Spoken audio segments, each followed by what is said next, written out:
The major cost challenges facing a fleet manager relate to the cost of the actual fleet.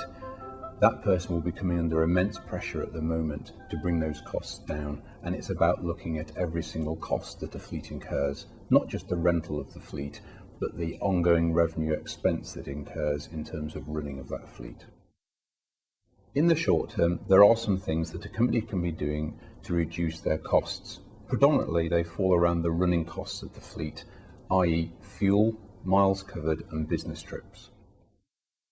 In the medium term, over the next 12 months, the priorities around fleet management must be about revisiting policy to understand what costs can be reduced further out.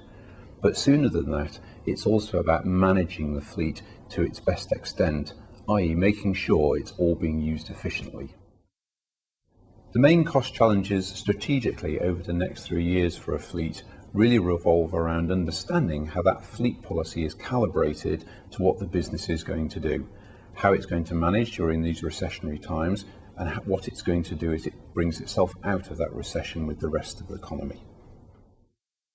The three key dynamics in running an efficient fleet are cost, choice, and responsibility. Obviously, cost is highly important as it's that which the company bears at the end of the day. Choice allows you to balance making sure the employee gets the right choice of vehicle that they feel attracted to.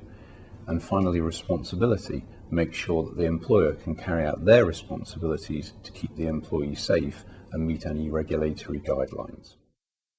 In my experience, the way to reduce costs now, rather than just look at your policy, is to really look at the discretionary spend around your fleet.